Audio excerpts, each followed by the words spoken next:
These 3 vegetables could harm your health. Eat these 3. Instead, there is a vegetable sitting in your refrigerator right now that you probably bought because you believed it was one of the healthiest things you could possibly eat. You have seen it on every list. You have heard doctors recommend it. You have watched health shows praise it for decades. And yet, if you are over 60, this vegetable might be quietly working against your body in ways that nobody has ever explained to you. Not because it is poison. Not because there is something wrong with the vegetable itself, but because your body after 60 does not process certain foods the way it used to. And what was perfectly fine at 45 can become a genuine problem at 65. Today, I'm going to show you 3 vegetables that millions of adults over 60 are eating regularly, often daily, believing they are doing something good for their health.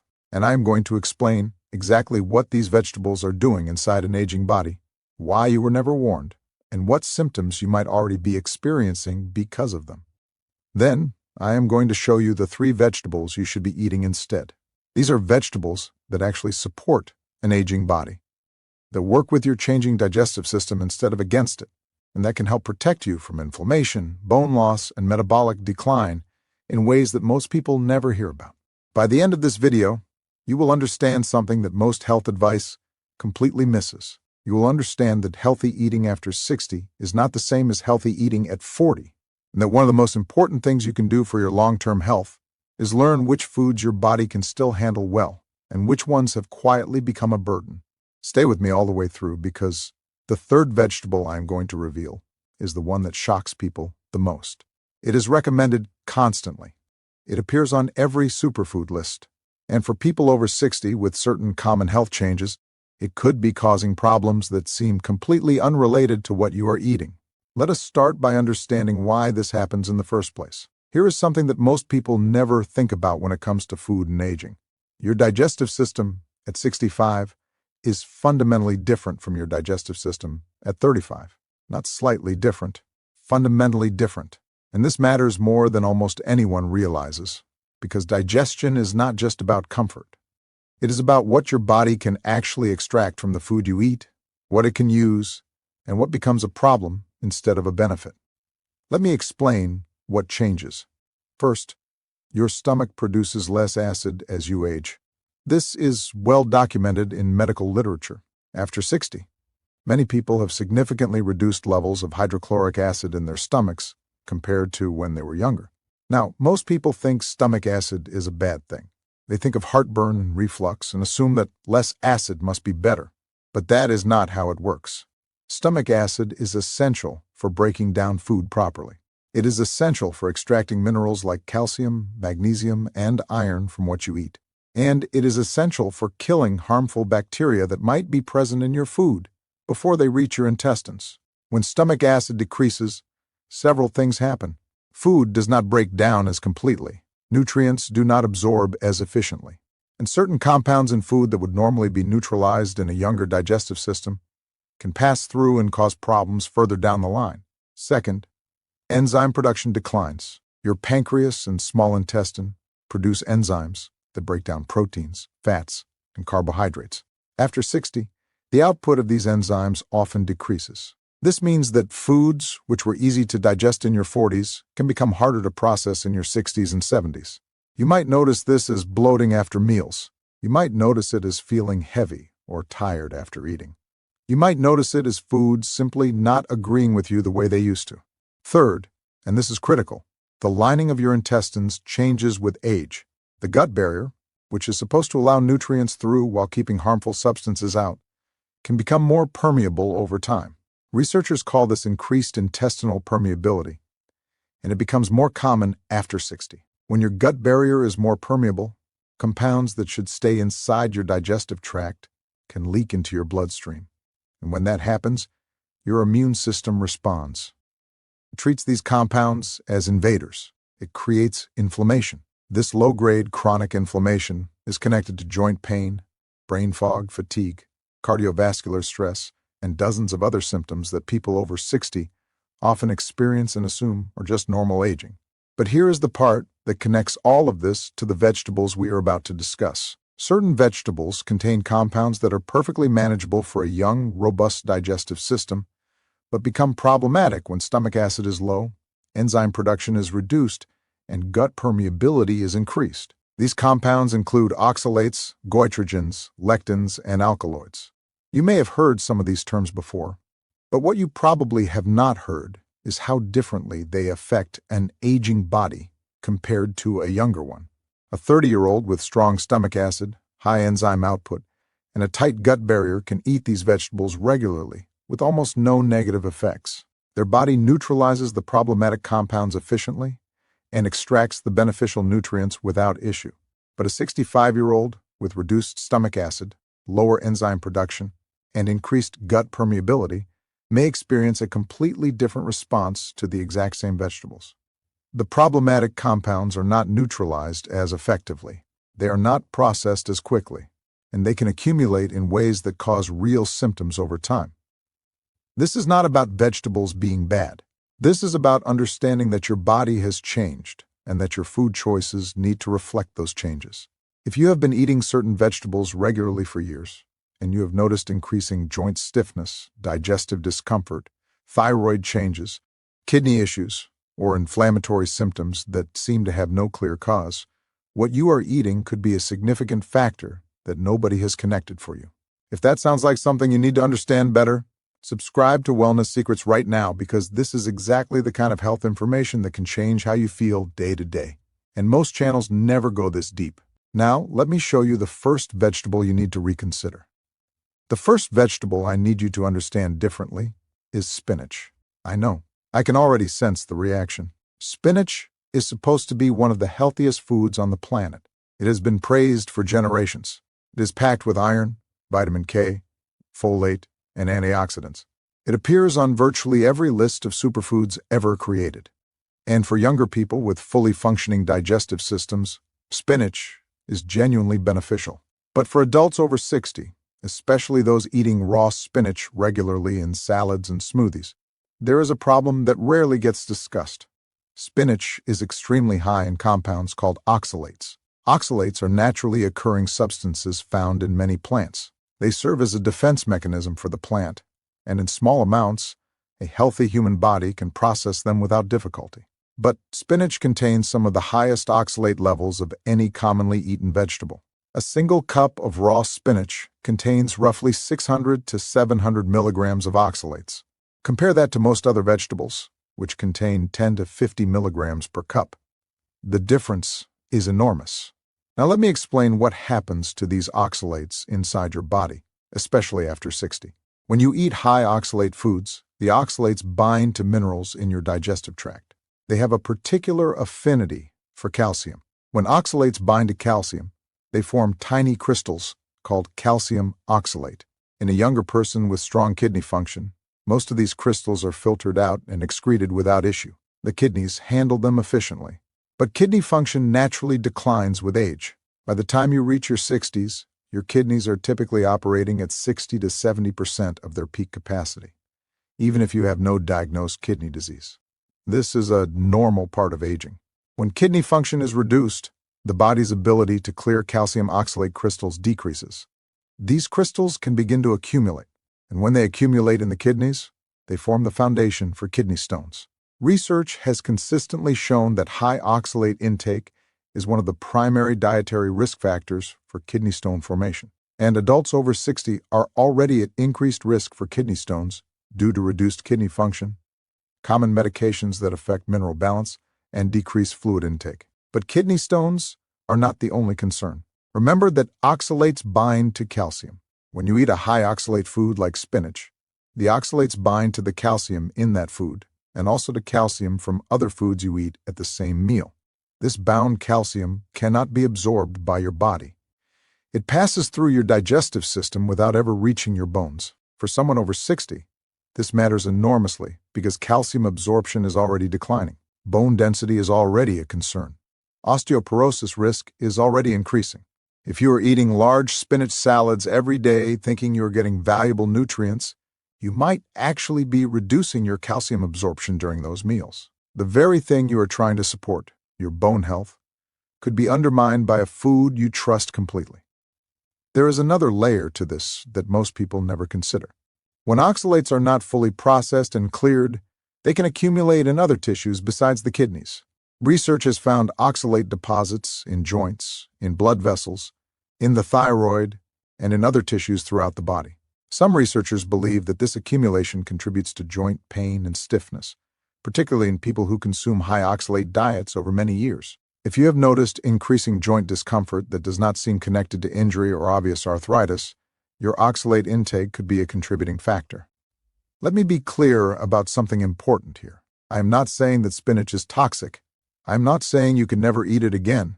What I am saying is that the amount matters, the preparation matters, and your individual body matters. A small serving of cooked spinach occasionally is very different from a large raw spinach salad every single day.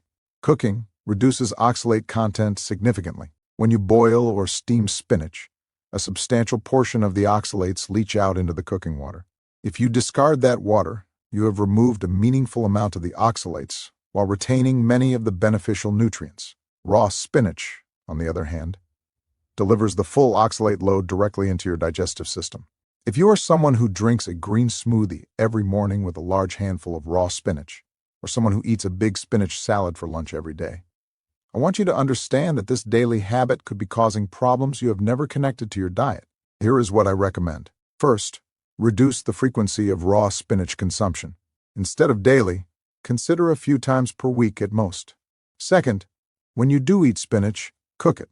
Steam it lightly or sauté it. This simple change significantly reduces oxalate exposure while keeping the beneficial nutrients available.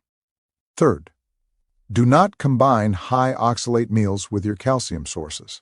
If you take a calcium supplement or eat calcium-rich foods, separate them from your spinach consumption by a few hours so the oxalates do not bind to the calcium and block absorption.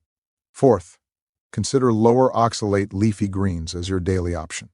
There are alternatives that give you many of the same benefits without the oxalate burden, and I will share those with you later in this video.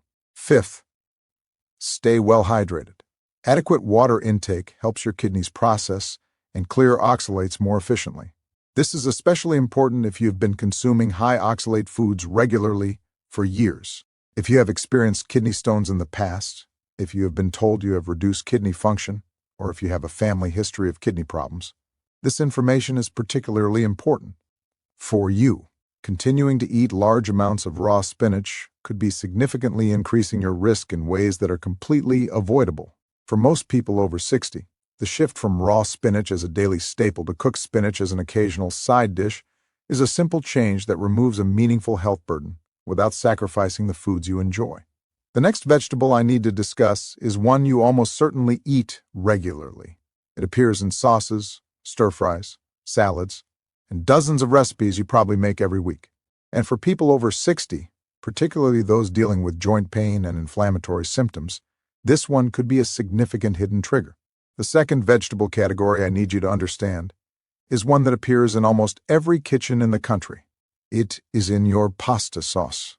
It is in your stir-fry. It is sliced on your sandwiches and chopped into your salads. I'm talking about nightshade vegetables. This family includes tomatoes, bell peppers, eggplant, and potatoes. These are some of the most commonly consumed vegetables in the modern diet. They are in restaurants, in home cooking, in prepared foods, and in recipes that have been passed down through generations. For most of human history, and for most people under 50, nightshades are not a significant problem. They contain beneficial nutrients. They add flavor and color to meals. They are part of cuisines around the world. But for a meaningful percentage of adults over 60, particularly those dealing with joint pain, arthritis symptoms, digestive issues, or chronic inflammatory conditions, nightshade vegetables could be a hidden trigger that is making symptoms worse. Let me explain what nightshades contain and why this matters after 60. All nightshade vegetables contain natural compounds called alkaloids. The specific alkaloids vary by vegetable, but the most relevant ones for this discussion are solanine, found primarily in potatoes and eggplant, and capsaicin, found in peppers. These alkaloids serve as natural pesticides for the plants. They protect the plant from insects and disease, and in small amounts, a healthy human body can process them without noticeable effects. But here is where age becomes a factor. As I explained earlier, Digestive function changes significantly after 60. Stomach acid decreases. Enzyme production slows. And gut permeability often increases. When gut permeability is elevated, compounds that would normally stay contained within your digestive tract can pass into your bloodstream. And when alkaloids from nightshade vegetables enter the bloodstream, your immune system can react to them. This immune reaction creates inflammation. And for people over 60 who already have some level of joint inflammation or arthritis, this additional inflammatory trigger can make symptoms noticeably worse. Research in this area is still developing, but clinical observations have been documented for decades. Rheumatologists and integrative medicine practitioners have long noted that some patients with arthritis symptoms experience significant improvement when nightshade vegetables are removed from their diets. One study published in the Journal of Neurological and Orthopedic Medical Surgery followed over 5,000 arthritis patients who eliminated nightshades from their diets. The researchers found that approximately 70% of these patients reported measurable improvement in their symptoms. Now, I want to be careful here. This does not mean that nightshades cause arthritis. It does not mean that everyone with joint pain will benefit from eliminating them. What it suggests is that for a significant subset of people, particularly older adults with existing inflammatory conditions, nightshades can act as a trigger that worsens symptoms. The mechanism appears to involve something called calcitriol response. Nightshade alkaloids may interfere with calcium metabolism in ways that promote calcium deposits in soft tissues, including joints, rather than in bones where calcium belongs. This is particularly relevant for adults over 60 because calcium regulation is already becoming less efficient with age. If calcium is being directed away from bones and toward joints and soft tissues, you get the worst of both worlds. Bone density decreases, while joint stiffness and inflammation increase. There is another aspect of nightshades that matters for older adults. Tomatoes, peppers, and eggplant are all acidic foods. For someone with a robust digestive system, this acidity is easily buffered and causes no problems. But for someone with reduced stomach acid production, which might seem contradictory, the body's ability to regulate pH throughout the digestive tract becomes less efficient. Many adults over 60 experience acid reflux, gastritis, or general digestive discomfort when eating acidic foods. Tomatoes are one of the most commonly reported triggers for these symptoms. If you have noticed that tomato-based sauces, fresh tomatoes, or tomato soups seem to cause digestive upset, this is not coincidence. Your body is telling you something. Now let me talk about what symptoms you might already be experiencing if nightshades are a problem for you. The most common symptom is joint stiffness, particularly in the morning. If you wake up feeling stiff in your knees, hips, hands, or shoulders, and that stiffness takes an hour or more to ease, nightshades could be a contributing factor. Another common symptom is increased joint pain after meals. If you notice that your arthritis symptoms seem worse in the hours after eating, particularly after meals containing tomatoes, peppers, or eggplant, this is worth paying attention to. Digestive symptoms are also common. Bloating, gas, reflux, and general discomfort after eating nightshade-containing meals can indicate sensitivity. Some people also report increased fatigue, brain fog, and general feelings of inflammation throughout the body. These symptoms are harder to connect directly to specific foods, but they often improve when nightshade consumption is reduced. Here is what I recommend if you suspect nightshades might be affecting you. The most effective approach is a temporary elimination. Remove all nightshade vegetables from your diet for 3 weeks. This means no tomatoes in any form, including sauces, ketchup, and salsa. No bell peppers or hot peppers. No eggplant. No white potatoes, though sweet potatoes are not nightshades and can be eaten freely. 3 weeks is the minimum time needed for the alkaloids to clear your system, and for inflammation to subside enough that you can accurately assess whether these foods were contributing to your symptoms. After 3 weeks, reintroduce one nightshade at a time, waiting 3 days between each reintroduction. This allows you to identify exactly which nightshades, if any, are problematic for you. Many people find that they can tolerate some nightshades, but not others. Tomatoes might be fine, but peppers might cause problems, or vice versa. Individual response varies significantly. If you find that eliminating nightshades produces significant improvement in your symptoms, you have valuable information. You can then decide how strictly you want to limit these foods going forward. Some people choose to eliminate them entirely. Others find that reducing frequency, such as having tomato sauce once a week instead of several times a week, is enough to keep symptoms under control. The important thing is that you now have awareness of a potential trigger that most people never consider. Joint pain after 60 is common, but it is not always inevitable. And if a dietary trigger is making your symptoms 30 or 40% worse than they need to be, identifying and addressing that trigger can meaningfully improve your quality of life. For those who do reduce nightshade consumption, you might wonder what to use instead. For tomato-based sauces, consider sauces made from roasted red beets or butternut squash. These provide similar color and texture without the alkaloid content. For bell peppers, cucumbers, or zucchini, can provide crunch in salads and stir-fries. For potatoes, sweet potatoes are an excellent replacement that I will discuss in detail later in this video. If this information is resonating with you, if you are thinking about your own joint pain or digestive symptoms, and wondering whether what you eat might be connected, leave a comment below and let me know. This helps me understand what topics matter most to you, and it helps other viewers find this content. Now we arrive at the third vegetable category. And this is the one that surprises people the most, because it includes some of the most praised, most recommended, most celebrated vegetables in the entire health world. The third vegetable category I need you to understand differently is cruciferous vegetables. This includes broccoli, cauliflower, Brussels sprouts, cabbage, and yes, even kale, when eaten raw in large amounts. These vegetables have been called superfoods. They have been linked to cancer prevention. They have been praised for their fiber content, their vitamin density, and their antioxidant properties. And everything you have heard about their benefits is true. For many people, cruciferous vegetables are genuinely health-promoting.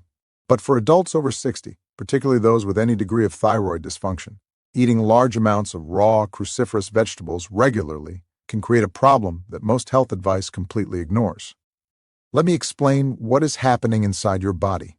Cruciferous vegetables contain natural compounds called glucosinolates. When you chew and digest these vegetables, the glucosinolates are broken down into other compounds, including one called goitrin. Goitrin is classified as a goitrogen, which means it interferes with thyroid function.